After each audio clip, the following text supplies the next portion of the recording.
Future Man City star Cavan Sullivan, that's how I'm saying it, makes his MLS debut at 14 years old. It's incredible. For the Philadelphia Union as he becomes the league's youngest ever player. Maybe all sports people are just getting younger, Andy. Maybe that's just what's happening. It makes Luke Littler look like a He's veteran. an old man. He's an old man. He's drawing his pension.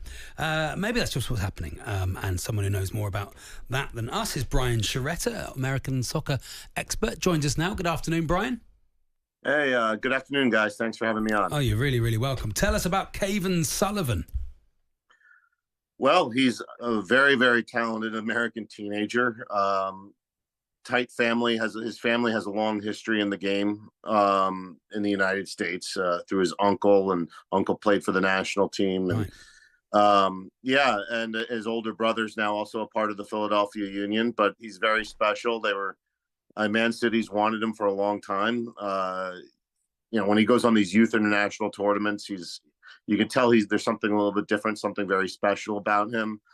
And the league was able to sign him young and work out a deal with Manchester City, and obviously the Union are able to keep a percentage of his sell-on to make it worthwhile for them. And they think they have something very, very special. But obviously, with 14 years old, it's a bit of a process, and there's always little hurdles that could happen from here to there. But look, I like him. I like his family. I think he's grounded, and I think that goes a long way towards predicting the success of a young teenager, is looking at the people who he's surrounded by. And in this case, it's all good. Yeah, that's true.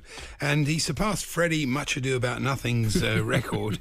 And he didn't train on, did he? That's a classic example of something that people got very excited about. He had a career, but it never quite reached the heights that it looked like it might. No, it didn't come close. And again, that was a different era of soccer or football in this country. Different era about how to develop young players and teenagers and stuff. And look, it's it becomes tricky for everybody to predict the success of a 13, 14-year-old. That's why you have to have signed a number of them, and hope that just a few of them will pan out. In this case, though, look, I think it's night and day compared to with the background of Freddie and Cavan. It's just Cavan comes from a great family, a great organization, and that goes a long way. Freddie didn't have that infrastructure behind him. How did he play? What sort of player is he, and how did he play?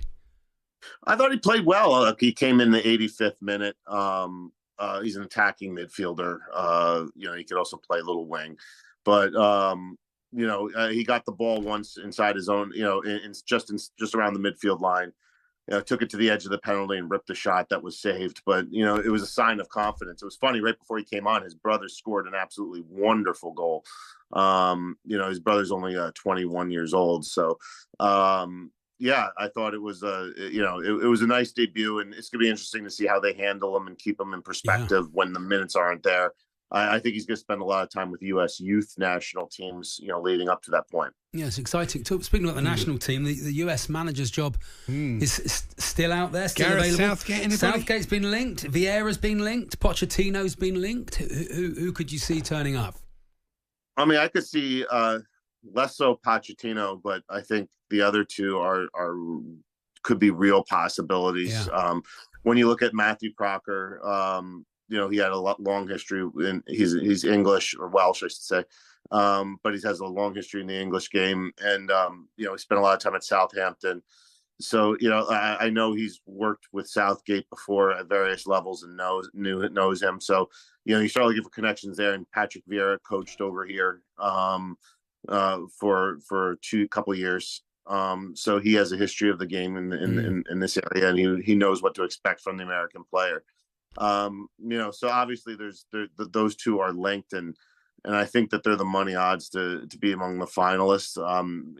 You could just see both happening, both with their various histories and the history to Matthew Crocker. It's a really attractive job at the moment, isn't it? Because obviously the next World Cup is there. So you're guaranteed a World Cup. You could really put your name out there. Yeah, of course. Look, you can, and it's not a long-term job either. It's less than 2 years. But it's a quick fix. But the players generally who are in the pool. You kind of know what needs to get done. You can hit the run running. It's not a team. It's a team that's coming off a tough year, but it's a team where most of the players know each other. It's not like a team that needs a massive rebuilding. You don't need to take a wrecking ball and rebuild it like you do sometimes after a World Cup when you need to kind of start from scratch again.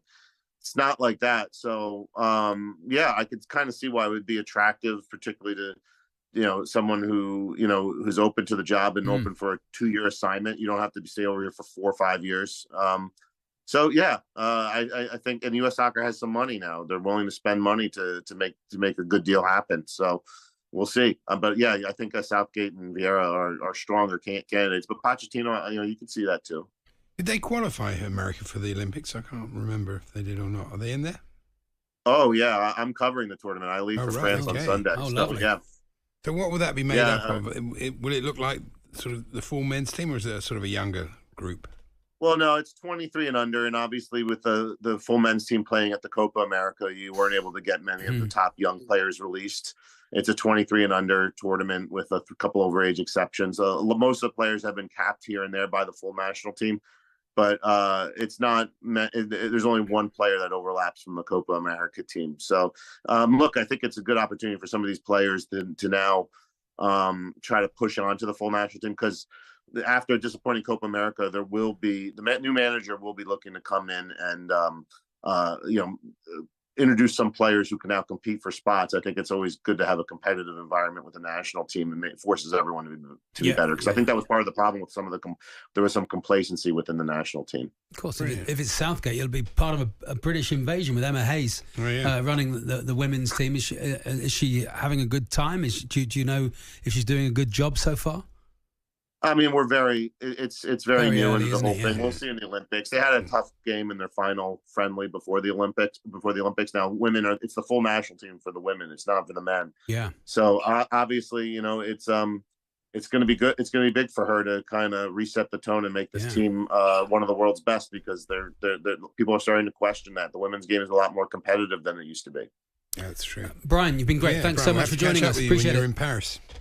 So, thank you very much, guys. Have a great day. Stuff. American soccer expert Brian Sciaretta. Yeah, we should get him on when he's in Paris, cover the football for us. Paul Hawksby and Andy Jacobs, Monday to Friday afternoons, 1 till 4. On AM, on DAB, via the talkSPORT app and on your smart speaker. talkSPORT.